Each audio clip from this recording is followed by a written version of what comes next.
So today we have architect Sanampreet Singh from Generative Architectural Design Studio, Karnal, and today I will be asking him questions related to architecture and his profession. So if you are somebody who's working with an architect or about to work with an architect or an interior designer, you don't want to miss this one. So thank you Sanampreet ji for taking the time out to do this. So I have a lot of questions for you, starting with एक architect, interior designer और contractors भी होते हैं जो कहते हैं हम घर बना के पूरा एंड टू एंड काम कर देते हैं. उन तीनों में क्या फ़र्क होता है, किसको कौन सा चूज़ करना चाहिए, because this is very confusing. Architecture और इंटीरियर और कॉन्ट्रैक्टर जो तीन वर्ड्स आपने यूज़ किए हैं, आर्किटेक्चर एक मेन स्ट्रीम फील्ड होगी, उसका एक पार्ट हो गया इंटीरियर. जैसे इसी का एक सब पार्ट हो गया लैंडस्केप, सब पार्ट हो गया स्ट्रक्चर. अच्छा. जो आर्किटेक्ट है वो बेसिकली जितने लेआउट्स बिल्डिंग के बनते हैं या जितनी बिल्डिंग की फ्रंट एलिवेशंस पे हम लोग या फ्रंट डिजाइनिंग फसाड्स पे काम करते हैं, तो आर्किटेक्ट का मेजर रोल वहाँ प्ले है. सर्विसेज की जितनी ड्राइंग्स है, लाइक इलेक्ट्रिक आ गई, प्लम्बिंग आ गई, जो घर में या किसी बिल्डिंग में या कैफे में सबसे एसेंशियल है बिल्डिंग की जो लाइफ लाइन्स है, दैट इज सर्विसेज. ठीक है. तो वो सब पार्ट आर्किटेक्चर के अंडर आ जाता है. ठीक है. सेकंड फेज आ गया, दैट इज इंटीरियर डिजाइनिंग. तो किसी भी स्पेस को, चाहे वो बेडरूम है, चाहे वो कैफे है, चाहे वो होटल है या कोई रिजॉर्ट है, तो उस वाले स्पेस का जो इंटीरियर डिजाइन है वो हमारे फिर इंटीरियर के एस्पेक्ट में आ जाता है. इंटीरियर डिजाइनर का रोल है किसी एक एग्जिस्टिंग बिल्डिंग को या एक न्यू बिल्डिंग को इंटीरियर्स उसके रेडी करना, उसके इंटीरियर्स को मेक ओवर करना. थर्ड चीज हमारी आ गई द स्ट्रक्चरल पार्ट. तो structural part majorly taken care by the structural engineer जो वेल सर्टिफाइड है. स्ट्रक्चर इंजीनियर का मेजर पर्पस है जो स्ट्रक्चर हम डिजाइन कर रहे हैं, जो आर्किटेक्ट का डिजाइन है, उसको स्टेबलाइज करना. Fourth thing is the landscape part. तो जितनी भी ग्रीन एरियाज हैं, ग्रीन स्केप्स हैं, टेरेस गार्डन्स हैं, फ्रंट लॉन है, बैक लॉन है, या किसी होटल या रिजॉर्ट का पूरा बड़ा ग्रीन एरिया है. अब ग्रीन एरिया में भी दोनों चीज़ आ जाती है, हार्डस्केप भी, सॉफ्टस्केप भी. हार्डस्केप में वो सारा पार्ट आ गया जिसमें पाथवेज और ये सब लाइटिंग्स और सब चीज़ें हम लोग कैटर करते हैं. ठीक है. सॉफ्टस्केप में सारी प्लांटेशन आ गई. And contractor helps in executing what architect and interior design designs.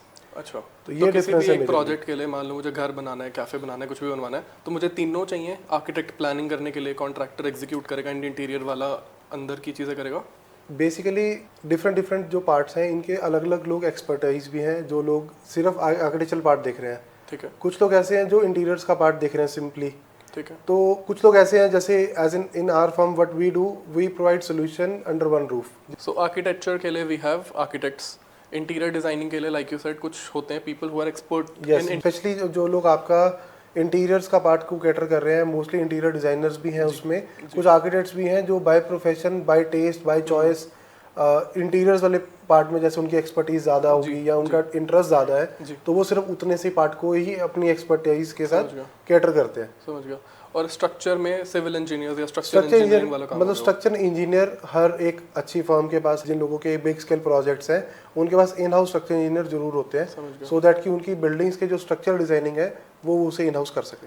तो छोटे प्रोजेक्ट्स के लिए, मान लो कोई घर है या कैफे है, बेसिक जो मोस्टली होते हैं, landscaping I think architects can handle easily. Yes. उसमें लैंडस्केप के लिए भी कुछ लोग ऐसे हैं जो they are only into landscape stream.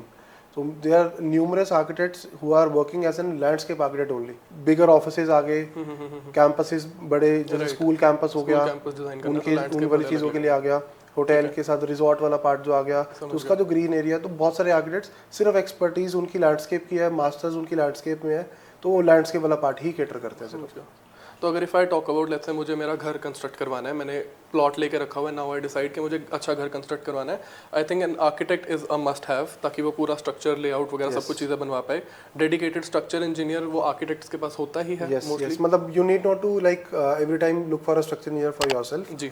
बहुत सारे architects will help you out with the structural part. समझ गया. एंड उसके बाद इंटीरियर डिजाइनिंग के लिए डेडिकेटेड पर्सन इंक्लूड करना है या नहीं करना, that's a personal, that is your personal call.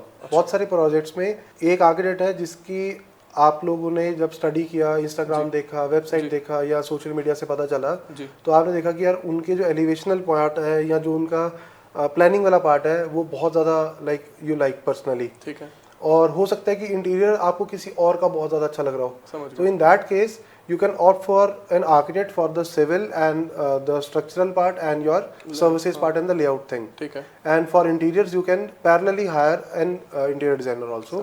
तो वो दोनों फिर collaboratively like work कर सकते हैं. तो जितनी भी वो ड्राइंग्स होती हैं, वाटर्स वाली, इलेक्ट्रिसिटी वाली, एंड जितनी भी अलग आपकी स्ट्रक्चर में ड्राइंग्स होती हैं, वो एक इंटीरियर डिजाइनर घर डिजाइन कर देता है. उसके बाद आती हैं वो सारी ड्राइंग्स के कौन से लेआउट, कौन से सर्किट कहाँ देने हैं. मान लो मैंने 2 लोगों को अलग अलग एम्प्लॉय किया हुआ है, एक आर्किटेक्ट और एक इंटीरियर डिजाइनर. तो इंटीरियर डिजाइनर का जब काम खत्म हो जाएगा देन दोबारा आर्किटेक्ट उसके ड्राइंग्स देंगे या कैसे काम करता है? बेसिकली क्या होता है, ये जो प्लम्बिंग वाला पार्ट या इलेक्ट्रिकल पार्ट है ना जी, सिविल की स्टेज पे मेजरली फिनिश हो जाता है. अच्छा. लाइक मुझे सीवर ले डाउन करना है पूरे घर का, तो मुझे वो इनिशियल फेज में ही करना है बिफोर कि मेरी मार्बल या मेरा फ्लोर रेडी हो. ठीक है. तो उससे पहले मेरा वो काम खत्म हो चुका होगा. अच्छा. सिमिलरली जब इलेक्ट्रिकल जो मेरी वॉल से कंड्यूटिंग्स आनी है, फॉर एग्जांपल मेरी सीलिंग से स्विच तक जो वायर आनी है, तो वो मेरी वॉल के अंदर से आती है. के टाइम वो सारी स्ट्रक्चर के टाइम पे उसी टाइम पे क्लोज हो जाएगा. समझ गया. एंड सिमिलरली मेरी प्लम्बिंग की फिटिंग्स होनी है, टैप तक पाइप जानी है, starting from tank up till मेरी टैप तक, तो वो मेरी वॉल के अंदर कंसील हो जाते हैं. तो ये सब चीजें जो कंसील्ड है वो स्ट्रक्चर के अंदर ही क्लोज हो जाता है. और उसके बाद फिर इंटीरियर डिजाइनर का काम स्टार्ट होता है. जो इंटीरियर्स की जो इलेक्ट्रिकल पार्ट है वो एक अलग मतलब आप कह लोगे एक सेकंड फेज है ऑफ इलेक्ट्रिकल. वो ऐसा पार्ट है जिससे आपके स्विच से कौन सी लाइट हमें ऑन करनी है, हमें एग्जैक्टली कहाँ से किस चीज को इलेक्ट्रिकल सप्लाई देनी है, वो फिर इंटीरियर का पार्ट है. इंटीरियर वाले देख लेते हैं. समझ गया.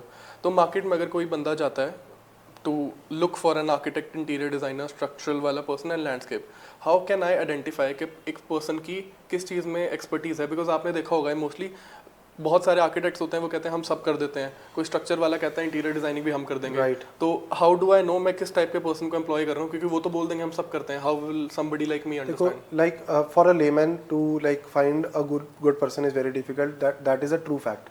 बट थोड़ा सा उसको अगर स्ट्रीमलाइन कर लिया, थोड़ा ईजी कर ले, तो जितने भी प्रोजेक्ट्स किसी भी एक इंटीरियर डिजाइनर या किसी एक आर्किटेक्ट ने ऑलरेडी मार्केट में किए हुए हैं जी, वो उनका एक आप कह लो कि प्रोजेक्ट बैंक है जी. वो प्रोजेक्ट बैंक मार्केट में जब किया तो उनके लिए कोई पॉजिटिव कुछ नेगेटिव रिव्यूज मार्केट से जरूर आए होंगे. बिल्कुल.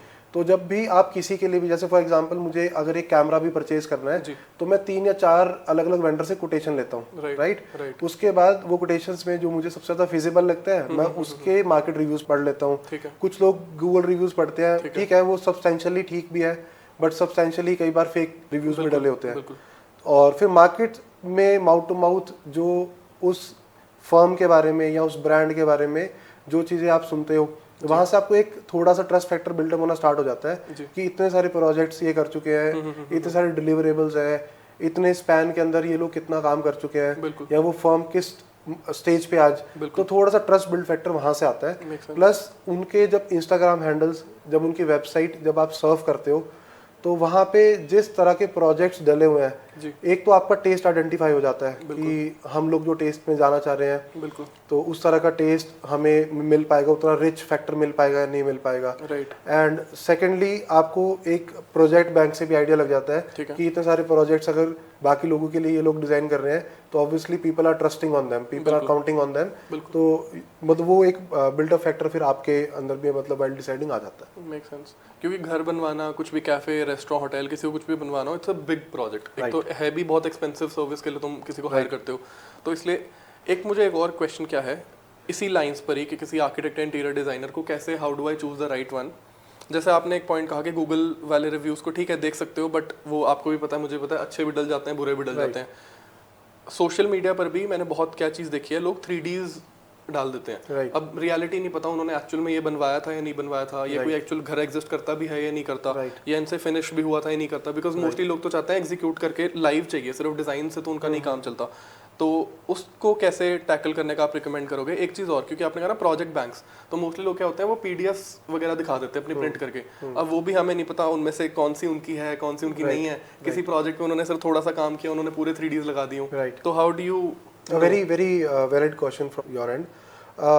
इसका बड़ा सिंपल सा एक आंसर ये है, जो भी आर्किटेक्ट, जो भी फर्म, जो भी इंटीरियर डिजाइनर एक्टिवली मार्केट में काम कर रहा है जी, वो हमेशा आप देखना उनके पेजेस पे, उनकी वेबसाइट्स पे बिफोर एंड आफ्टर वीडियोस डलती हैं. तो बिफोर वीडियोस या बिफोर फोटोग्राफ्स या shoots are the 3Ds they have proposed जी. और जो आफ्टर वाली वीडियोस डलती हैं वो एक्चुअल साइट की इमेजेस या साइट की वीडियोग्राफी होती है, जिससे you will get to know कि ये प्रोजेक्ट स्टार्ट भी हुआ था और ये प्रोजेक्ट फिनिश भी हुआ। तो I think that answers your question कि जो प्रोजेक्ट्स हम उठा के डाल रहे हैं आप उनकी फिनिश वीडियोस नहीं डाल सकते, हाँ। जो प्रोजेक्ट्स आपके इनकम्प्लीट रह गए आप उनकी फिनिश वीडियोस नहीं डाल सकते। तो मोस्टली साइट पे आर्किटेक्ट्स जब विजिट करते हैं या साइट पे जब ऑन गोइंग प्रोसेस की वीडियोस डालते हैं तो आपको वहीं से एक ट्रस्ट फैक्टर बिल्ड होना स्टार्ट हो जाता है कि इन्हीं का डिजाइन है, यही लोग उसको साइट पे जाके एग्जीक्यूट कर रहे हैं, तो ऑब्वियसली इन्हीं की फिनिशिंग तक की साइट इन्हीं के पास थी। Make sense. तो अगर मैं किसी की कोई पोर्टफोलियो देख रहा हूँ, मुझे 3-4 प्रोजेक्ट बहुत अच्छे लगे, तो आई कैन टेल देम कि इसकी फाइनल लुक दिखा दो मुझे, चाहे उनके पास फोन पे हो चाहे वेबसाइट पे हो। यस मेजरली कई बार क्या होता है कि हम लोग सोशल मीडिया पे उतनी एक्टिवली चीजें शायद नहीं पोस्ट कर पाते, बहुत लोग नहीं करते एग्जैक्टली। या कई बार ऐसे होता है कि डाटा होता है बट ड्यू टू लाइक क्योंकि हम लोग मेन स्ट्रीम में अपनी वर्किंग में बिजी हैं और सोशल मीडिया हैंडल कर रहे हैं उस चीज को, तो हो सकता है कभी कभी वो प्रोजेक्ट लेट डलते जरूर है। तो उस वाले केस में you can when you personally meet you can ask them कि आप हमें कंप्लीट प्रोजेक्ट की वीडियोस या कंप्लीट प्रोजेक्ट का शूट हमें शोकेस कर दो। Every architect every interior designer who has done a complete project will showcase it. Make sense, that helps.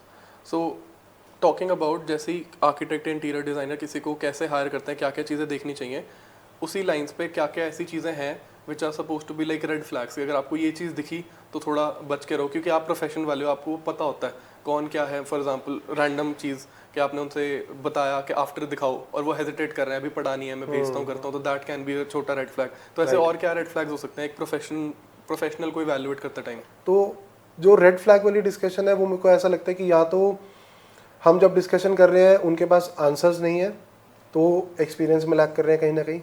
उन्हें आपको सिविल से रिलेटेड या इंटीरियर से रिलेटेड जब आप क्वेश्चंस पुट अप करोगे या आप अपने थॉट्स पुट अप करोगे, बिल्कुल, तो उस टाइम पे जब आपको अगर एक्यूरेट आंसर्स नहीं मिल रहे तो आपको एक थोड़ा सा समझ आना स्टार्ट हो जाता है कि may be it is a red flag. कुछ क्वेश्चंस बता सकते हो जो एक आर्किटेक्ट को या इंटीरियर डिजाइनर को हायर करने से पहले जनरली पूछने चाहिए? आइडियली सबसे पहला क्वेश्चन ये होना चाहिए कि एक आर्किटेक्ट को क्लाइंट से मिलती आर्किटेक्ट का क्वेश्चन होना चाहिए कि मुझे जो बिल्डिंग जो भी स्पेस डिजाइन करना है वो करना किसके लिए है, who is the end user. ठीक है, इफ इन केस वो एंड यूजर के बारे में आपसे नहीं पूछ रहा तो आपकी फैमिली में फॉर एग्जांपल आपने रेजिडेंस की डिस्कशन की, आपकी फैमिली में लेट्स से 6 मेंबर्स हैं, आप हैं, आपकी वाइफ है, आपके मदर फादर है और आगे किड्स हैं, राइट। तो मेरे को यही नहीं पता कि किस फ्लोर पे किसके लिए मुझे क्या स्पेस डिजाइन करना है, मुझे फैमिली गेट टुगेदर स्पेस चाहिए नहीं चाहिए, या मुझे किड्स रूम बनाना है तो वो किड्स की एज क्या है, आर दे मेच्योर इनफ कि are they 18 plus 20 years plus, कि उस वाले एज फैक्टर के लिए मुझे जो डिजाइनिंग जिस एजेंडा पे करनी है that will be very different. और अगर कोई 4 ईयर 5 ईयर किड है और वो एक बॉय है या गर्ल है, उससे भी बहुत मैटर करता है कि इंटीरियर्स की एस्थेटिक्स कैसे होंगे या उनका टेस्ट किस तरह वेरी करेगा। तो व्हाट आई बिलीव इज कि सबसे इंपॉर्टेंट ये है कि हमें ये समझना कि हम किसके लिए डिजाइन कर रहे हैं। अगर हमें एंड यूजर पता है कौन है तो डिजाइन करना इज वेरी इजी। तो अगर कोई भी आर्किटेक्ट या डिजाइनर आपसे एंड यूजर नहीं समझ रहा, एंड यूजर के बारे में उसको नहीं पता या उसको किस यूजर को एक्सपीरियंस देना है, क्योंकि all together architecture interior this industry is all about experience. When you enter a building, when you enter a space, you feel the space, तो आपके वो 5 सेंसेस एक्टिवेट होते हैं उस स्पेस में एंटर करने के बाद। तो वो एक यूजर एक्सपीरियंस को क्रिएट करने के लिए, एक वो पूरी स्टोरी लाइन क्रिएट करने के लिए पूरे प्रोजेक्ट के लिए यू नीड टू नो कि हम लोग किसके लिए बना रहे हैं। होटल बना रहे हैं तो हमें पता है it is a public space, तो वहाँ पे बहुत यूनिवर्सल डिजाइन होने चाहिए ताकि वो मैक्सिमम लोगों को पसंद आए, right. Personally what I think is red flag ये भी है कि आप अपने डिजाइन सुपर इम्पोज कर रहे हो किसी के ऊपर अननोइंगली कि वो उसको पसंद कर रहा है या नहीं कर रहा, और फंक्शन फुलफिल हो रहा है या नहीं हो रहा। बिल्कुल, तो that is also very like what I believe is a red flag, क्योंकि अगर आप उस स्पेस के फंक्शन को जस्टिफाई नहीं कर रहे तो उस स्पेस को डिजाइन करने का there is no point. This is my like POV. Make sense. So basically if I have to summarise, कोई भी स्पेस एक सिंपल सा मान लो एक बेसिक सा कमरा हो जिसमें बेड बना दिया, साइड में एक स्टडी टेबल लगा दी, अलमीरा लगा दी है, तो वो भी कमरा बंदा उसमें भी रह सकता है। Versus a well designed space जिसमें बेड की शेप्स, आर्ट पीसेस हो, उनमें क्या फर्क है? लाइक यू सेड, एक एक्सपीरियंस का ही फर्क है, किसने रहना है, एंड वो experience will be very custom to कि वो रहेगा कौन। If I am living in that space versus मेरा छोटा भाई वर्सेस माय फादर, तो these are 3 different rooms we are talking about. तो अगर एक आर्किटेक्ट या कोई डिजाइनर काम करने से पहले उनको नहीं समझ रहा ढंग से, that can be one of a red flags. उसको बस जल्दी यही है कि बताओ क्या चाहिए, रेफरेंस दो, मैं डिजाइन बना, आप प्रोजेक्ट स्टार्ट करो, विल फिनिश इट। और मोस्टली इन केसेस में जो हम लोगों को क्लाइंट फीडबैक मिलता है या कुछ क्लाइंट्स ऐसे हैं जो अपने आर्किटेक्ट शिफ्ट कर लेते हैं with in a span of time after starting the work. उनसे ये मिलता है कि बहुत सारे लोग उनको मार्केट में ना कस्टम डिजाइनिंग नहीं कर रहे हैं। अच्छा। बहुत सारे लोग क्या करते हैं, रेफरेंस इमेज बेस्ड बिजनेस कर रहे हैं कि लाइक आपने अपने आप भी Pinterest यूज करते हो यार, आप भी गूगल यूज करते हो, हम भी करते हैं। वो लोग क्या करते हैं कि उस पे से बेस्ट पिक एक अलग फोल्डर बना लिया, अपने क्लाइंट्स को एज अ डिजाइन वो शोकेस कर दिया कि आपके लिए हम लोग ये डिजाइन कर रहे हैं, which is not a custom made solution. Architect के पास लोग इसलिए आ रहे हैं ताकि वो कस्टम सॉल्यूशंस दे सके। वो तो खुद भी Pinterest से देख के कॉन्ट्रैक्टर से बनवाते जाएंगे। ऑल्दो वो Pinterest से देख के भी कॉन्ट्रैक्टर से बनवाना without any drawing is not possible, उसमें भी आर्किटेक्ट की जरूरत है। लेकिन what justifies an architect is कि वो आपको आपकी नीड के हिसाब से custom stitch solution they, so that justifies his और हर वर्क। और दूसरा पॉइंट आपने वो भी कहा था रेड फ्लैग में कि अगर कोई भी आर्किटेक्ट अपना डिजाइन सुपर इम्पोज कर रहा है तो वो फर्स्ट पॉइंट से भी लिंक होता है कि क्या पता उन्होंने मे बी कस्टम ना बनवाया हो, उनको यही design basically they are trying to force a kind of design की स्टाइलिंग कि नहीं यही अच्छा, आप यही करो एक लेवल तक। मे बी लेकिन कुछ आर्किटेक्ट्स का मतलब लाइक वर्किंग स्टाइल भी हो सकता है ऐसा कि वो ये कह सकते हैं कि this is the design we are like thought of कि आपके लिए हम ये बनाएंगे। आप सुपर इम्पोज कर सकते हो। आप एज एन आर्किटेक्ट एक जिस जगह पे बैठे हो, आपको शायद उस चीज़ का एक्सपीरियंस एक आपके क्लाइंट से ज़्यादा है ना, तभी वो क्लाइंट आपके पास आ रहा है डिज़ाइन करवाने। आप सुपर इम्पोज करो, मेरा पॉइंट था सुपर इम्पोज कर रहे हो बट फंक्शनैलिटी फुलफिल नहीं कर रहे। अगर फंक्शनैलिटी फुलफिल कर रहे हो और आप कन्विंस कर पा रहे हो अपने क्लाइंट को कि ये बनाओ, तो that it is a win win for an architect. Make sense. किसी भी आर्किटेक्ट या इंटीरियर डिज़ाइनर के पास जाते हैं तो they have a lot of design styles. For example minimalist design style हो गया, ट्रेडिशनल हो गया, कंटेम्प्रेरी, बहुत सारी चीज़ें हैं। अब जैसा आपने कहा कि a space needs to be customised to the end user, कि वहाँ पर रहेगा कौन, राइट। सो अब अगर एक घर की मैं पूरी बात करूँ, घर में जैसे 6 मेंबर्स हैं मान लो, सबका अपना अपना टेस्ट है and all of that, right. और आर्किटेक्ट्स डिज़ाइन स्टाइल्स चूज करने के लिए भी कहते हैं कि आपको कौन सा डिज़ाइन स्टाइल पसंद आ रहा है। So how do you link those two together? एक स्पेस एक डिज़ाइन स्टाइल के अकॉर्डिंगली होनी चाहिए, या फिर डिज़ाइन स्टाइल बेसिक है फिर उसमें थोड़ी थोड़ी कस्टमाइजेशंस करते हैं, या कैसे करते हैं? How do you help them select? Basically क्या है कि जितने भी डिज़ाइन टाइप्स है ना, ये मैं एज एन आर्किटेक्ट आपके ऊपर सुपर इम्पोज नहीं कर सकता। बिल्कुल। ये एक ऐसी चीज़ है जो आपका टेस्ट है। जी। For example if you like wearing black, मैं आपको स्विच करवाने के लिए ब्लैक पे धक्के से शिफ्ट नहीं कर सकता। राइट। तो इसमें हम लोग क्या करते हैं कि हम लोगों के पास, जैसे मैंने कहा कि प्रोजेक्ट बैंक है, हम लोग इतने सारे प्रोजेक्ट्स मार्केट में ऑलरेडी कर चुके हैं। सिमिलरली बाकी आर्किटेक्ट्स भी इसी तरीके से कर चुके हैं। तो आर्किटेक्ट के पास वो जो प्रोजेक्ट बैंक है that helps the architect and the end user to understand कि डिफरेंट स्टाइल्स क्या क्या हो सकते हैं। Okay. Once the architect drives you through different designs, तो आपको एक अंडरस्टैंडिंग बननी स्टार्ट हो जाती है कि अच्छा अगर न्यू क्लासिकल स्टाइल है, these kind of designs will be taken care and designed in interiors and in exterior also. तो सिमिलरली ऐसी कंटेम्प्रेरी डिजाइन में आ गया, हम लोग कर्वेचर्स में प्ले करते हैं, तो उस तरह की डिजाइन टाइपोलॉजी में आ गया। पैरामेट्रिक डिजाइन फसाड्स बनते हैं। पैरामेट्रिक्स मतलब अगर वैसे थोड़ी टेक्निकल टर्म है, बट फसाड्स पे अगर आप आज देखोगे तो बहुत सारी बिल्डिंग्स एक कर्वेचर्स में डिजाइन हो रही हैं, जिसके अंदर एक facade is basically front look of the building. तो उसमें हम देखते हैं कि एक लाइन स्टार्ट हो रही है लेकिन कभी खत्म ही नहीं हो रही, वो कहीं मर्ज हो जाती है जाके। तो वो उस तरह के डिजाइन भी आ रहे हैं। तो अब ये जितनी डिजाइन टाइप्स हम लोग वर्किंग करते हैं, हम लोग एज एन एग्जाम्पल है जो हमारे प्रोजेक्ट बैंक है, वो अपने क्लाइंट को शोकेस कर सकते हैं। क्लाइंट के लिए इजी हो जाता है पिक करना कि नहीं सर ये स्टाइल मेरे लिए कंफर्टेबल है, इस स्टाइल में I can like proceed with. तो जब हम एक कोई भी स्टाइल को फाइनलाइज कर लेते हैं, लेट्स से कि नियो क्लासिकल स्टाइल हम लोगों ने फाइनलाइज कर लिया, तो उस वाले केस में हम लोग पूरे प्रोजेक्ट की थीम तो रखेंगे neo classical. If in case हमारे छोटे ब्रदर को लगता है कि मेरे को नियो क्लासिकल पसंद नहीं था लेकिन बाकी सारी फैमिली को नियो क्लासिकल पसंद है, उनका जो पर्टिकुलर स्पेस है we can custom that space कि हम लोग हॉलिस्टिकली उसके अंदर जो लुक एंड फील देंगे वो नियो क्लासिकल रिलेटेड टच हो। बट अगर उनका थोड़ा सा कंटेम्प्रेरी टेस्ट की रिक्वायरमेंट है तो हम लोग उसको ब्लेंड करके अमेलगमेट कर सकते हैं। Make sense. सर प्राइसिंग के बारे में बात करते हुए, जैसे बहुत सारे आर्किटेक्ट एंड इंटीरियर डिजाइनर्स हैं मार्केट में, बहुत सारे अर्ली स्टेज वाले बहुत बेसिक प्राइस में भी काम दे देते होंगे, एंड बहुत architects interior designers are very pricey, बहुत फैंसी भी है मार्केट में। तो अगर मैं किसी भी प्रोजेक्ट के लिए जा रहा हूँ एंड मैंने 2-3-4 लोगों से बात की, बट मुझे किसी की प्राइसिंग बहुत ही ज़्यादा हाई लग रही है या किसी की कम लग रही है, सो हाउ डू आई जज as a person who is looking for a service provider कि किसकी प्राइसिंग फेयर है? How do I decide a fair price? Basically ना कंपैरिजन करना तो मतलब एक किसी भी एंड यूज़र के लिए इज़ वेरी डिफिकल्ट। मुझे ऐसा लगता है कि आप किसी भी आर्किटेक्ट के पास जब कोई भी सर्विसेज के लिए जा रहे हो, लाइक चाहे वो आर्किटेक्चरल सर्विस है, चाहे इंटीरियर सर्विस है, चाहे कंप्लीट पैकेज के लिए जा रहे हो, तो the thing that matters the most is कि उनका एक एक्सपीरियंस होगा जी लाइक जितने ज़्यादा एक्सपीरियंस्ड वो है तो वो उसके अकॉर्डिंगली अगर हायर चार्ज कर भी रहे हैं जी तो वो आपको एज अ क्लाइंट जस्टिफाइड लगना चाहिए।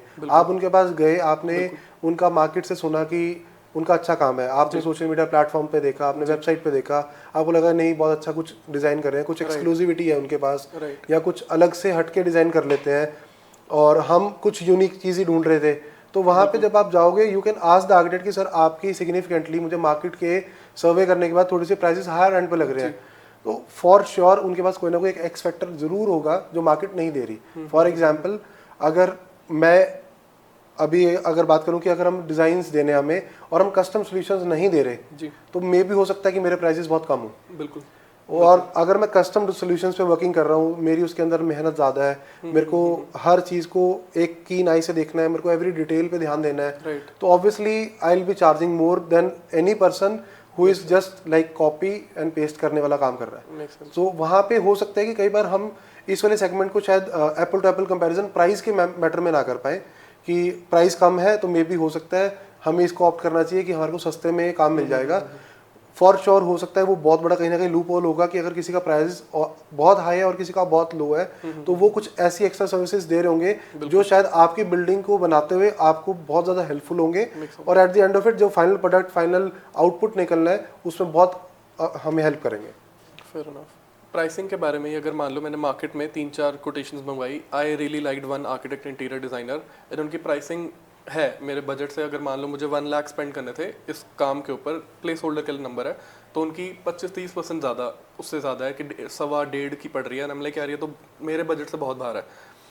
सो इन दैट केस अगर वो आर्किटेक्ट मान लो स्पेशलाइज्ड है in that thing, then you are kind of saying वो जस्टिफाइड भी हो सकती है because they bring something on the table जो एक्सपीरियंस उनका एक्स्ट्रा है, add a value to the project. उनका जो एक्सपीरियंस है और जो वो आर्किटेक्ट ड्राइंग्स और जो चीज़ें इन डिटेल समझा सकता है कॉन्ट्रैक्टर को भी एग्जीक्यूशन के टाइम पे, बिकॉज उन्होंने इस तरह के प्रोजेक्ट्स बहुत बार किए होंगे, इस तरह के एक्सपीरियंसेस ऑलरेडी उनके पास है, तो वो ऑब्वियसली आपके जो प्रोजेक्ट टाइमलाइन है उसमें भी हेल्प करेगा। हो सकता है कि आपका प्रोजेक्ट 1 ईयर का हो और उनके एक्सपीरियंस की वजह से वो कॉन्ट्रैक्टर को भी गाइड प्रॉपरली कर पाए, ड्राइंग्स भी ऑन टाइम दे पाए, उनके पास अच्छी डिजाइनिंग टीम भी थी, बैक एंड पे अच्छा उनके पास सपोर्ट था, तो वो प्रोजेक्ट हो सकता है 1 ईयर की जगह 10 मंथ्स में कंप्लीट हो जाए।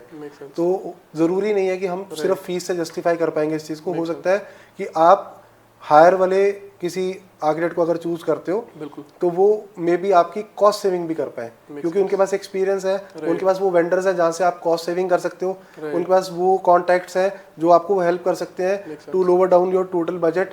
तो मे बी वो जो आप 25-30% एक्स्ट्रा पे कर रहे हो, मे बी हो सकता है 10-20% वो आपके total budgeting of the project में भी हेल्प कर ले, रिड्यूस करने में। I have heard this is also very common, किसी आर्किटेक्ट वगैरह के साथ काम करते हैं तो कभी कभी प्रोजेक्ट हैंड ओवर में एक तो बहुत डिले आ जाता है, वर्सेस अगर क्लाइंट स्टार्टिंग में आके कहता है मान लो मुझे 2 करोड़ लगाना है अपने घर बनाने के ऊपर, तो वो they end up spending a lot more. वैसे होती है ना, कोई गाड़ी खरीदने जाता है 8 लाख का बजट लेके तो 12 की ले आता है, 11 की ले आता है, वैसे ही अगर बंदा घर बनाने लगता है तो हमेशा बजट एक्सटेंड हो ही जाता है। तो that is something a good architect can, you are saying, take care of, कि डिलीवर भी टाइम से और बजट मैनेज भी रहे। उसमें बेसिकली यही है कि कोई भी आर्किटेक्ट को अगर आप डे 1 पे डिफाइन करते हो कि इस अप्रॉक्सीमेट बजट में मुझे डिजाइनिंग करनी है, तो जो कस्टम डिजाइनिंग है वो यही हेल्प करती है कि आप उस बजट फ्रेम के अराउंड डिजाइन करके दे सकते हो। Make sense. एक चीज़ और बताना, जैसे एग्जीक्यूशन जो पूरा घर बनना है, ईंटें लगानी है एंड ऑल दीज थिंग्स, वो कॉन्ट्रैक्टर वाला ही काम होता है। Which approach is a right approach के क्लाइंट एक कॉन्ट्रैक्टर अपना खुद लेके आए एंड देन आर्किटेक्ट को उससे मिलवा दे, या फिर आर्किटेक्ट को कहे कि तुम्हारे पास कॉन्ट्रैक्टर्स होंगे तुम बना दो? From my standpoint, is any better, is any worse? Basically both ways a person can like take upon things, like आप इन दोनों तरीके में वर्किंग करते हो, उसमें डिफरेंस कहाँ आता है?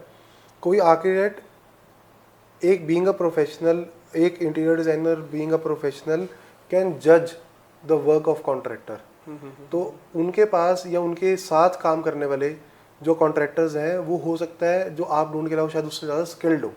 तो जितने ज़्यादा स्किल्ड कॉन्ट्रैक्टर हमें मिल जाएंगे उतनी टाइम सेविंग एंड उतनी कंस्ट्रक्शन की क्वालिटी इंक्रीज हो जाती है। आपके पास कोई ऐसा कॉन्ट्रैक्टर है जिनको आप बहुत लॉन्ग टाइम से जानते हो और उनका work is like up to the mark, तो उस केस में आप अपना कॉन्ट्रैक्टर हायर कर भी लो और आर्किटेक्ट उनको ड्राइंग्स प्रोवाइड करके वर्किंग करवा दे, तो उसमें कोई प्रॉब्लम नहीं है। बिल्कुल। लेकिन अगर हो सकता है कि आप कोई कॉन्ट्रैक्टर ऐसा लेके आओ जिसको आपका पास्ट एक्सपीरियंस आपको नहीं पता उन कॉन्ट्रैक्टर का, या उनके पुराने प्रोजेक्ट्स के बारे में आपको नॉलेज नहीं है, then it can be a problem which an architect और इंटीरियर डिजाइनर और a professional can solve. Make sense, क्योंकि आर्किटेक्ट को पता होता है रेपुटेशन का, कॉन्ट्रैक्टर बेसिकली क्या उनके साथ कोई भी आर्किटेक्ट जो भी किसी कॉन्ट्रैक्टर को या किसी वेंडर को जब रिकमेंड करता है, उनके साथ उन्होंने न्यूमरस प्रोजेक्ट्स किए होते हैं, तो वो पास्ट एक्सपीरियंसेस के बेसिस पे एक पता चल जाता है कि इस कॉन्ट्रैक्टर के पास उतनी लेबर की लाइक अवेलेबिलिटी है या नहीं, उतना मतलब अच्छा वर्क की क्वालिटी डिलीवर कर सकते हैं या नहीं कर सकते, या जिस टाइम फ्रेम में आप उस प्रोजेक्ट को कंप्लीट करना चाह रहे हो उनके पास उतनी मैन पावर है कि वो फिनिश कर पाएंगे या नहीं कर पाएंगे। तो वो थोड़ा सा एक आइडिया आर्किटेक्ट को ऑब्वियसली लग जाता है इतने सारे प्रोजेक्ट्स करने के बाद, तो आपके लिए वो इजी हो जाता है, बल्कि कि आपको एक वो हसल बसल से बच जाते हो, वो मार्केट सर्वे करने से बच जाते हो। तो आर्किटेक्ट आपको हेल्प कर देता है ऑन द टेबल कि आपके पास ये वेंडर्स और ये कॉन्ट्रैक्टर्स हैं जिनसे आपको एक अच्छा आउटपुट मिल सकता है। Make sense. नहीं, मैं अपने प्रोफेशन से भी रिलेट कर पा रहा हूँ। कभी कभी जैसे हमें भी कुछ चीज़ आउटसोर्स करनी पड़ती है किसी कॉन्ट्रैक्टर को, तो मुझे पता होता है अगर प्रोजेक्ट का ये साइज़ है और ये ड्यूरेशन है तो मुझे इसको तो बिल्कुल नहीं देनी, क्योंकि ये करेगा लेकिन अच्छा, लेकिन ये टाइम लगाता है, ये इसको पकड़ा देते हैं। तो वी हैव ऑप्शंस। तो बेसिकली हर आर्किटेक्ट के पास मेरे को लगता है कि on an average 7 to 8 teams होती हैं, बिल्कुल, जिनके साथ वो ऑलरेडी कुछ सालों से काम कर रहे हैं, उनके साथ एक्सपीरियंसेस हैं, तो उनको पता है कि किस वाले कॉन्ट्रैक्टर की कैपेबिलिटी किस वाली टाइपोलॉजी के लिए भी बेटर है। टाइपोलॉजी से मेरा मतलब है कि अगर रेजिडेंस बनाना है तो उसके लिए एक्यूरेसी के साथ कौन कॉन्ट्रैक्टर काम कर सकता है। होटल करना है, हो सकता है वो रेजिडेंशियल आर्किटेक्ट के साथ जो वर्किंग कर रहा हो बंदा कॉन्ट्रैक्टर, वो हो सकता है होटल वाले आर्किटेक्ट के साथ काम ना कर पाए, हो सकता है क्योंकि उसके लिए नहीं, उसकी एक तो स्पेसिफिकेशन भी ज़्यादा होगी, उसका स्केल बहुत बड़ा हो गया, तो स्केल बड़ा होने की वजह से हो सकता है वो उस वाली वर्क को जस्टिफाई ना कर पाए। तो वो हर एक प्रोजेक्ट स्केल के हिसाब से एक डिफरेंट कॉन्ट्रैक्टर अपॉइंट होना बहुत इंपॉर्टेंट है। अगर आपके पास कोई ऐसा एक कॉन्ट्रैक्टर ऑन बोर्ड है जिनका एक्सपीरियंस उस पर्टिकुलर फील्ड में ऑलरेडी मार्केट में अच्छा है, मार्केट में नाम अच्छा है, तो you can opt for that also. समझ गया। मान लो एक मैं प्रोजेक्ट एग्जांपल आपके साथ ही शुरू करने वाला हूँ, किसी भी स्पेस का हो, फिलहाल के लिए रेसिडेंशियल ही ले लेते हैं हम एग्जांपल के लिए। So what are a few points या things that we should be very clear about, जिसको हमें स्टार्टिंग में कॉन्वर्सेशन में लाना चाहिए कि ये किसका काम है, ये तो नहीं करोगे, वैसे होता है या नहीं होता, which you think a client and architect should have clear conversations about in the beginning of a project? So basically from clients POV, client should ask an architect कि आप एज अ सर्विस प्रोवाइडर क्या क्या services from day 1 till day last हमें provide करोगे। ठीक है। बहुत सारे आर्किटेक्ट्स ऐसे हैं जो सिर्फ आर्किटेक्चरल सर्विसेज देंगे जी, और आपको इंटीरियर्स के लिए किसी और को हायर करना है। Okay. अगर कोई एक फर्म कंप्लीट प्रोजेक्ट टेकअप कर रही है जी, और वो डे 1 से लेके डे लास्ट तक आपको डिजाइनिंग के लिए कमिटमेंट कर रही है, राइट, तो आर्किटेक्ट या डिजाइनर या प्रोफेशनल जो काम कर रहा है, जी, वो they are liable to provide you with each and every interior detail, exterior detail, make sense, 3D views, आपको वो 3D विजुअलाइजेशन करवाना before the project starts. So वो बहुत इंपॉर्टेंट है। किसी भी आर्किटेक्ट को जब आप फाइनलाइज करने लगे हो जी, उस प्रोजेक्ट के लिए, आप उन्हें हायर कर रहे हो, तो हायर करने से पहले यू शुड आस्क देम कि सर या मैम, जब भी आप डिजाइनिंग करेंगे या जो भी पार्ट हमारा एग्जीक्यूशन होगा फाइनल, क्या हम उसे बिफोर हैंड देख पाएंगे? क्योंकि एक आर्किटेक्ट ही एक वो इंसान है जो आपको आपका घर बनने से पहले, आपका स्पेस बनने से पहले विजुअलाइज करवा सकता है। Visualise with the help of 3Ds, maybe VR के थ्रू, राइट, मतलब बहुत सारे टेक्निक्स है जो हम मार्केट में फॉलो करते हैं, राइट। तो वो जिन भी टेक्निक्स के थ्रू आपको वो चीज़ें before hand the construction starts आपको विजुअलाइज करवा देंगे, तो it will be very easy for you to make a decision, to say yes or no to a design, बिल्कुल, to finalize the color combinations, to finalize the finishes, right, तो वो सब चीज़ें आपको डे 1 पे क्लैरिफिकेशन आ जाती है। एंड आर्किटेक्ट जो कंप्लीट प्रोजेक्ट टेकअप कर रहे हैं, they are liable to give you each and every drawing starting from day 1 till the day you enter the building. Generally किसी भी एक स्पेस को या बिल्डिंग को बनाने के लिए ऐसे क्या क्या चीज़ें हैं, बिकॉज आपने कुछ वर्ड्स बोले 3D डिज़ाइंस, कुछ लेआउट्स वगैरह, आपने कुछ ऐसे टर्म्स यूज़ किए, तो किस ड्राइंग्स, आपने एक वर्ड बोला है, तो किस किस टाइप की ड्राइंग्स और चार्ट्स और ऑल दीज थिंग्स एक आर्किटेक्ट को प्रोवाइड करनी चाहिए, जो मतलब रिक्वायर्ड होती हैं जनरली आपके एक्सपीरियंस में, कि अगर कोई भी आर्किटेक्ट ये वाली चीज़ नहीं दे रहा तो ही माइट भी थोड़ा सा वो स्किप कर रहा है प्रोसेस, तो कौन कौन सी चीज़ें रिक्वायर्ड होती हैं? बेसिकली जब आप स्टार्ट करोगे किसी भी आर्किटेक्ट का वर्किंग, तो आपसे आर्किटेक्ट आपकी ब्रीफ पूछेगा, एज इन आपकी रिक्वायरमेंट पूछेंगे। ठीक है। अब फॉर एग्जांपल आपकी जो रिक्वायरमेंट है वो एक डबल स्टोरी बिल्डिंग बनाने की है। ठीक है। तो वो डबल स्टोरी बिल्डिंग के अंदर किस किस तरह के स्पेसेस रिक्वायर्ड है वो थोड़ा सा आपसे ही एक्सट्रैक्ट करेंगे, क्योंकि ऑब्वियसली आपके लिए जो चीज़ बन रही है बिल्कुल। तो he will try to get to know you better, ठीक है। राइट। वो ट्राई करेंगे कि जितना ज़्यादा आपकी पर्सनल चीज़ों के बारे में पता चलना स्टार्ट हो जाए कि आपका टेस्ट कलर वाइज कैसा है, फैब्रिक वाइज कैसा है, या आपको कलर कॉम्बिनेशंस किस तरह के पसंद आते हैं। तो वो थोड़ा सा जैसे ही आपकी कन्वर्सेशन विद आर्किटेक्ट स्टार्ट होगी, तो जब वो आपसे ये चीज़ें पूछना स्टार्ट करेंगे, उन चीज़ों के नोट्स बन जाएंगे कि ये चीज़ें इनका टेस्ट है, तो उसके बेसिस पे कस्टम लेआउट बेसिकली हम ड्राइंग को बोलते हैं, या अगर आम भाषा में बोलूँ तो नक्शे को बोलते हैं। अच्छा। तो सबसे पहले किसी भी एक स्पेस को डिजाइन करने के लिए the basic thing to start with is नक्शा। ठीक है। जब आपका उस स्पेस का लेआउट रेडी हो जाता है, ठीक है। आपको स्पेस समझ आना स्टार्ट हो जाता है, आपको साइजेस समझ आने स्टार्ट हो जाते हैं, तो आप फिर नेक्स्ट फर्दर स्टेप से मूव करते हो कि अब हमारा लेआउट एज अ नक्शा हमारा फाइनलाइज हो चुका, तो अब हमें आप 3D विजुलाइज करवा दो कि अब हमारे घर का जो फ्रंट का लुक है जी जी जी, तो वो दिखना कैसे लगेगा, या उसके ऊपर क्या कलर्स लोगे, या उसके ऊपर लाइट्स किस तरीके से प्लेसमेंट्स होंगी, इवनिंग में वो घर हमारा कैसे दिखेगा, डे टाइम में सनलाइट में हमारे घर की क्या लुक एंड फील होगी। तो वो चीज़ें फिर स्टार्ट हो जाता है डिजाइनिंग पार्ट पे, जो है 3D विजुअलाइजेशन का पार्ट। सिमिलरली जैसे हम एक्सटीरियर के लिए कर रहे हैं, सिमिलरली हम इंटीरियर्स के लिए भी करते हैं वो चीज़ें। ठीक है। तो वो आर्किटेक्ट आपको प्रोवाइड करेंगे विद इंटीरियर के व्यूज, ताकि आपको एक बेडरूम का समझ आना स्टार्ट हो जाए कि किस तरह की कलर कॉम्बिनेशंस, फिनिशेस हमने उसमें यूज़ किया है। Similarly for the kitchen area, your lobby area.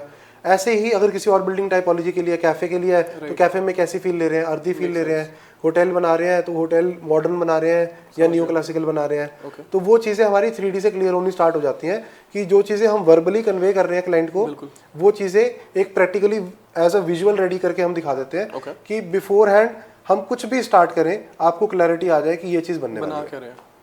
और कौन कौन सी ड्राइंग्स रिक्वायर्ड होती हैं? एक लेआउट का नक्शा हो गया, एक्सटीरियर की 3Ds होगी, इंटीरियर की 3Ds होगी, और कुछ रिक्वायरमेंट्स होती हैं जनरली? ये तो एक लाइक ओवरव्यू है बेसिकली ड्राइंग्स का। डिटेल्स में बात करें तो लाइक अप्रॉक्सीमेटली 100+ ड्राइंग्स बनती हैं हर एक प्रोजेक्ट के लिए, स्टार्टिंग फ्रॉम आपका लेआउट। उसके बाद आपकी अगर मैं ब्रॉड डिस्कशन करूं तो इलेक्ट्रिकल की ड्राइंग्स हैं, कई सारी टाइप्स की होती हैं, वॉल की अलग, सीलिंग की अलग, ठीक है, स्लैब की अलग। ऐसे ही फिर प्लम्बिंग की ड्राइंग्स आ गई, वो आपकी रूट की हो जाती हैं। फिर टैंक से लेके नीचे तक जो हमें पाइपलाइंस लेके आनी है उनका क्या रूट होगा। सिमिलरली जो हमारा सीवेज घर के अंदर है, जो सारा बाहर वेस्ट निकलना है वो किस तरीके से निकलेगा। देन हमारे वुड वर्क होना है घर के अंदर, जो हमारी किचन्स रेडी होनी है, या हमारे बेड्स या कबर्ड्स बनने हैं, फिर वो इंटीरियर्स के फेस की ड्राइंग्स। हमारे सीलिंग पे किस तरह काम होना है, एक्सपोज सीलिंग आएगी, हम सीलिंग का काम लेंगे या नहीं लेंगे, या फॉल सीलिंग का डिज़ाइन आएगा, जिप्सम बोर्ड का डिज़ाइन आएगा।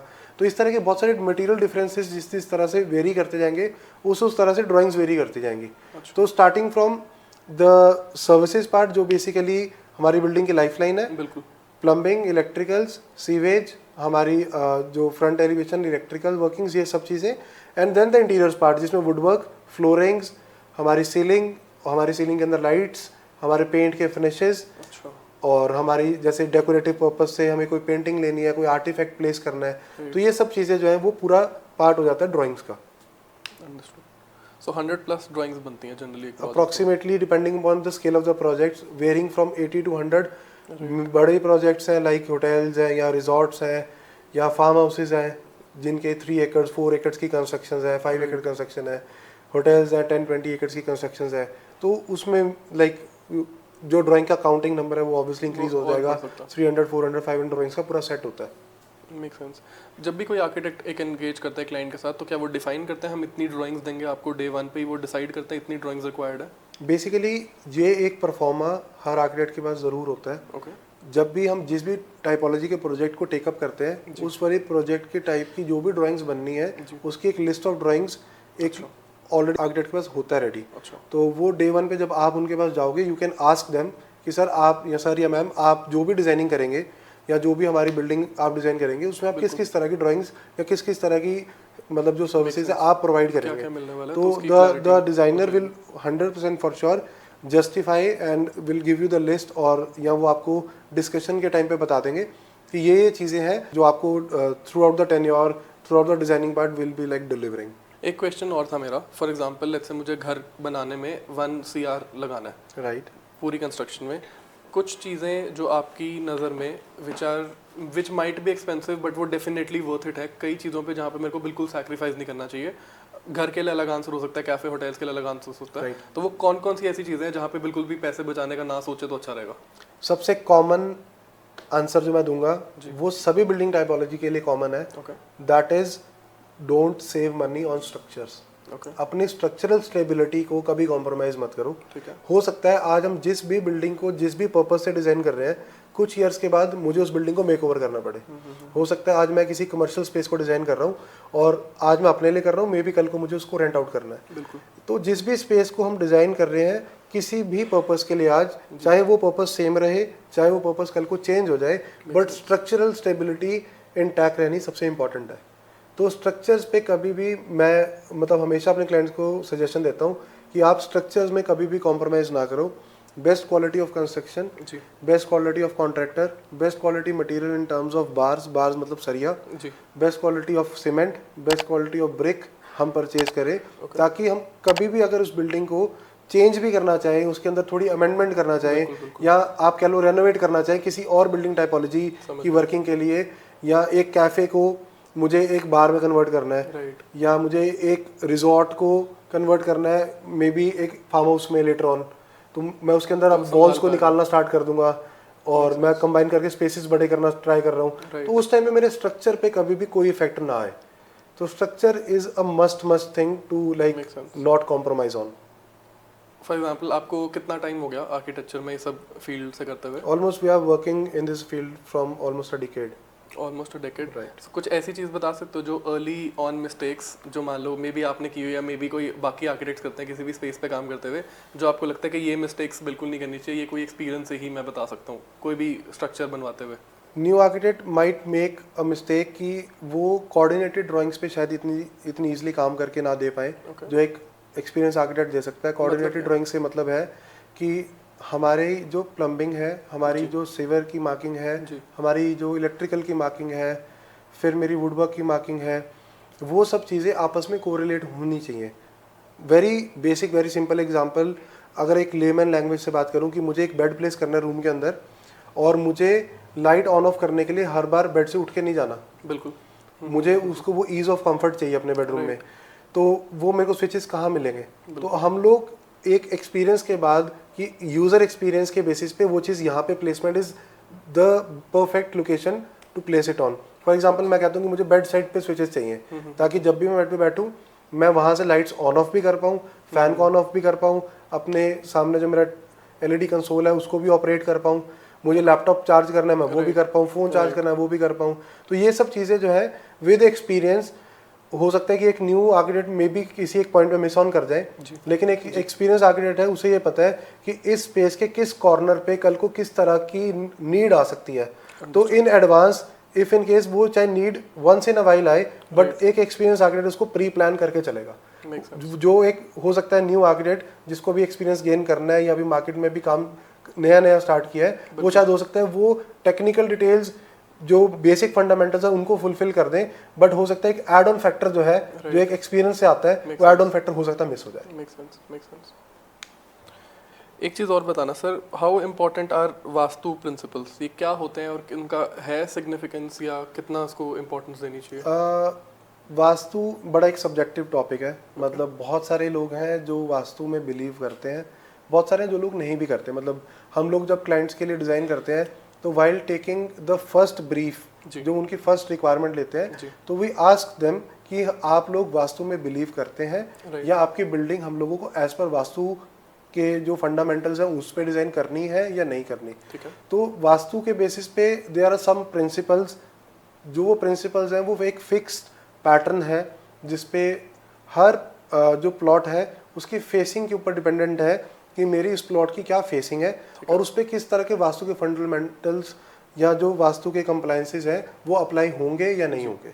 तो वो उस बेसिस पे डिज़ाइन किया जा सकता है।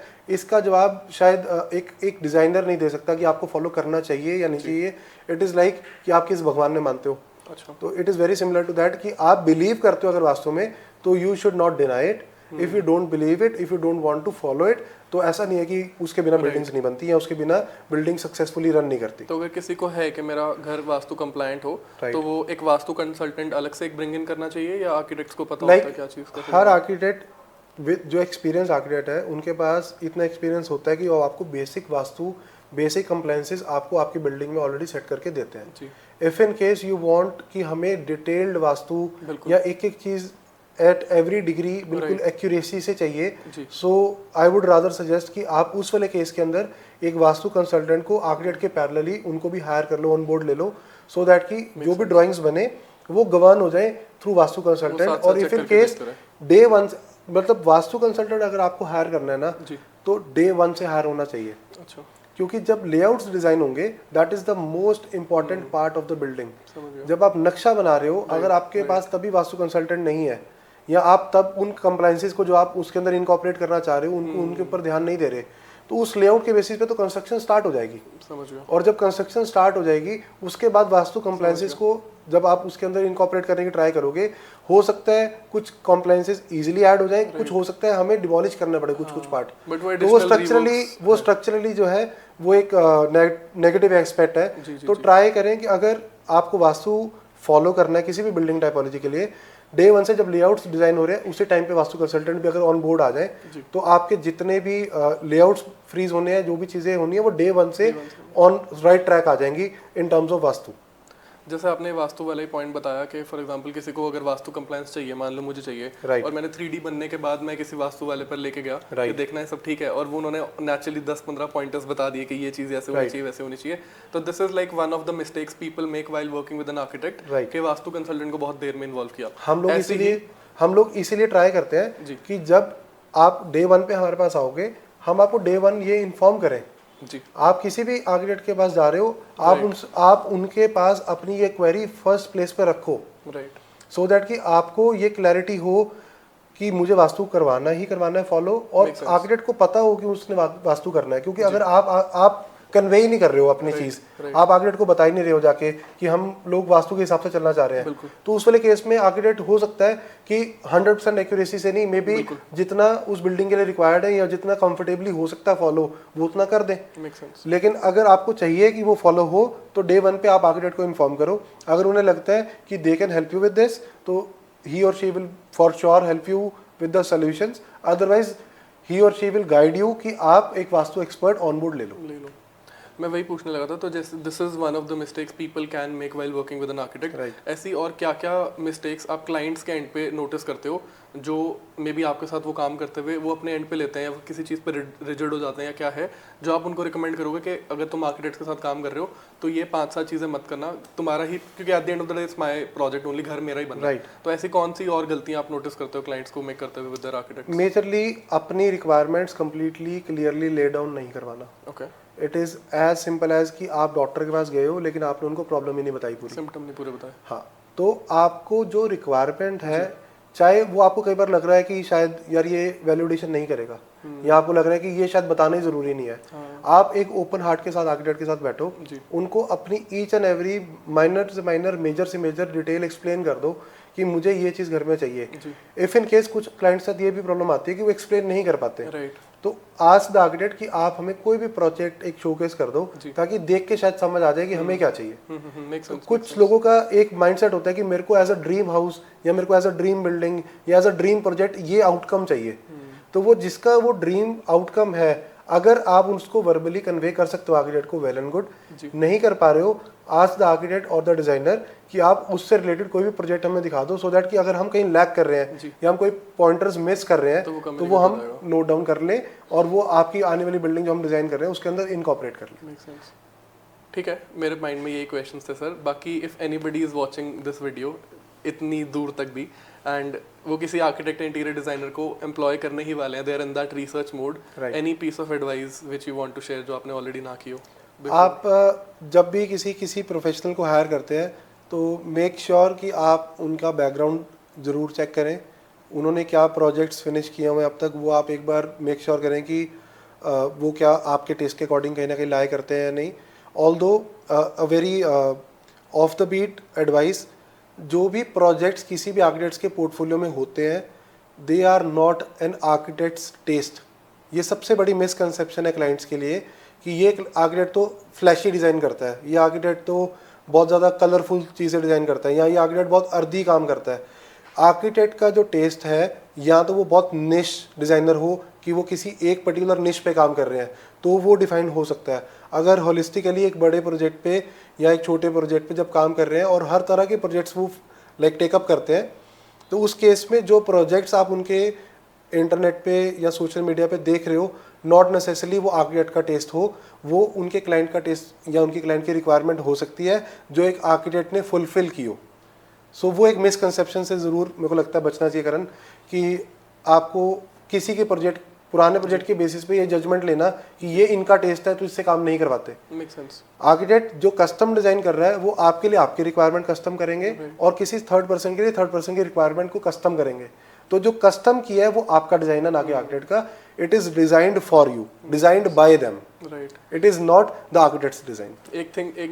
वन थिंग जो मैं इसमें से समझ पा रहा हूँ इज कि फाइंडिंग एन आर्किटेक्ट जिनके साथ, क्योंकि ये लंबा प्रोजेक्ट है and there is a lot of things that you will talk and discuss and I am sure बीच में टेस्ट का डिफरेंस आएगा, काफ़ी चीज़ें आएंगी।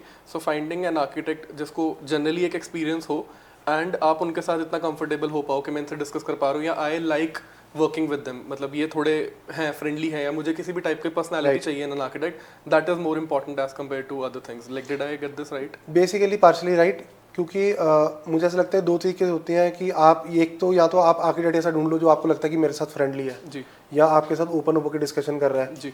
ऑन द कॉन्ट्ररी हो सकता है कि आर्किटेक्ट का वैसा नेचर ना हो लेकिन उनकी डिजाइनिंग बहुत स्किल अच्छी हो, राइट, मेक सेंस। तो आप मतलब ठीक है, आपको अपनी बात रखने की लिबर्टी अगर किसी जगह पे नहीं है तो वहाँ पे तो आप कभी भी कन्वर्टिंग नहीं कर सकते। समझ गया। तो ऐसा कोई आर्किटेक्ट नहीं होगा जो आपकी बात नहीं सुन रहा होगा, क्योंकि वो आपके लिए डिजाइनिंग करने के लिए, आपको सर्विस प्रोवाइड करने के लिए बैठे हैं।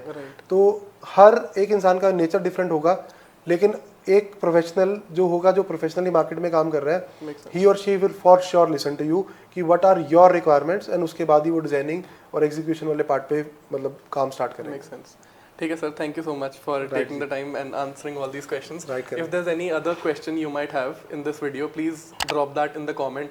I'll make sure Sanampreet sir को वो question पहुंचे and he answers that.